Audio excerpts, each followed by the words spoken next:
ভিয়েতনামের সরকারি নাম ভিয়েতনাম সমাজতান্ত্রিক প্রজাতন্ত্র। এটি ইন্দোচীনের একটি রাষ্ট্র।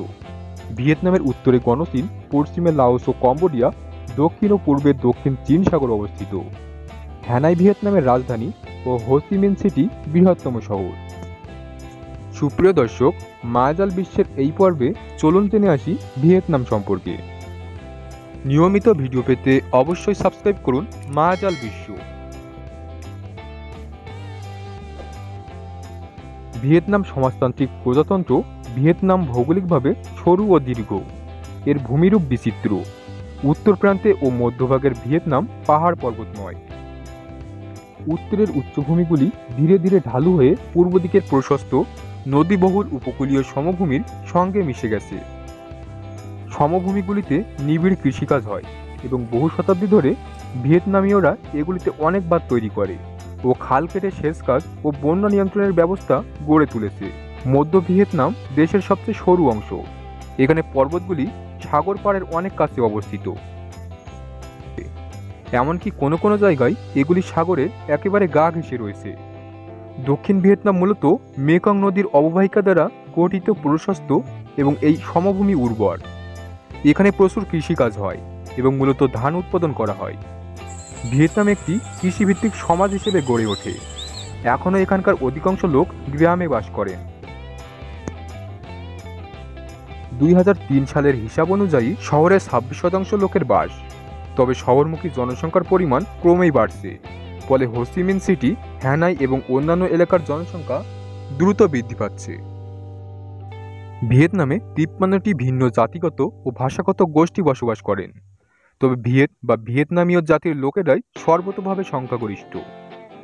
ভিয়েতনামীয় জাতির লোকেরা আদিতে লোহিত নদীর উপত্যকায় বাস করত। নদীটি দক্ষিণ চীনে উৎপত্তি লাভ করে উত্তর ভিয়েতনামের মধ্য দিয়ে প্রবাহিত হয়ে টুয়েন কিন উপসাগরে পতিত হয়েছে। খ্রিস্টপূর্ব 2য় শতকে চীন অঞ্চলটি দখল করে। 939 সালে ভিয়েতনামীয়রা স্বাধীনতা প্রতিষ্ঠা করে। পরবর্তী 1000 বছর ধরে ভিয়েতনাম দক্ষিণ পূর্ব এশিয়ার একটি গতিশীল সভ্যতায় পরিণত হয় এবং উপকূল ধরে দক্ষিণ দিকে বিস্তার লাভ করতে থাকে। ঐতিহ্যগতভাবে ভিয়েতনামে বাবা মারা সন্তানের বিয়ে ঠিক করতেন, কিন্তু এখন লোকেরা নিজেরাই বিয়ের আয়োজন করে। গড়ে পুরুষের 25 বছর বয়সে এবং মহিলারা 23 বছর বয়সে বিয়ে করেন। সরকার পরিবার পরিকল্পনা নীতির মাধ্যমে জনসংখ্যা নিয়ন্ত্রণের চেষ্টা করছে এবং দেরিতে বিয়ে ও ছোট পরিবারের জন্য ভর্তুকি প্রদান করছে। ভিয়েতনামে পারিবারিক বন্ধন সুদৃঢ় হয় এবং পরিবারের সদস্যরা একে অপরকে সাহায্য করে। গ্রামীণ এলাকায় একান্নবর্তী পরিবার একই বাড়িতে বসবাস করে। অন্যদিকে শহরাঞ্চলের ছোট পরিবার আলাদাভাবে বসবাস করে। গড়ে প্রতি পরিবারের সদস্য সংখ্যা 6 জন। ভিয়েতনামের জলবায়ু উষ্ণ ও আর্দ্র। মধ্য ও দক্ষিণ ভিয়েতনামে ঋতুভেদের জলবায়ু পরিবর্তন সামান্য এবং এখানে মূলত শুষ্ক ও বর্ষা এই দুই ধরনের ঋতু বিদ্যমান। মেকং অববাহিকায় জানুয়ারিতে তাপমাত্রা 17 থেকে 34 ডিগ্রি সেলসিয়াস এবং জুলাই মাসে 22 থেকে 33 ডিগ্রি সেলসিয়াসের মধ্যে থাকে। মধ্যভাগের উপকূলের তাপমাত্রা জানুয়ারিতে 18 থেকে 28 ডিগ্রি এবং জুলাইতে 24 থেকে 37 ডিগ্রি সেলসিয়াস। উত্তরের সমভূমিতে ঋতুভেদের জলবায়ুর পার্থক্য অনেক বেশি এবং রাতের তাপমাত্রা অনেক কম থাকে। এখানে জানুয়ারি মাসে তাপমাত্রা 20 ডিগ্রি বা তার নিচে থাকে এবং জুলাইতে তাপমাত্রা 25 ঊর্ধ্ব 30 ডিগ্রি সেলসিয়াস হতে পারে। সারা ভিয়েতনামেই প্রচুর বৃষ্টিপাত হয়। দক্ষিণ ও মধ্য ভিয়েতনামে মৌসুমী বায়ুর প্রভাবে গ্রীষ্মকালীন সময়ে বৃষ্টিপাত হয়। ভিয়েতনাম কমিউনিস্ট পার্টি শাসিত একটি একদলীয় সাংবিধানিক প্রজাতন্ত্র। 1945 সালের 2রা সেপ্টেম্বর দেশটি স্বাধীনতা লাভ করে। দেশের সর্বশেষ সংবিধান 1992 সালের 15 এপ্রিল প্রণীত হয়। ভিয়েতনামের সরকার ব্যবস্থা 3টি বিভাগ নিয়ে গঠিত। রাষ্ট্রপতি ও প্রধানমন্ত্রী নির্বাহী বিভাগের দায়িত্বে আছেন।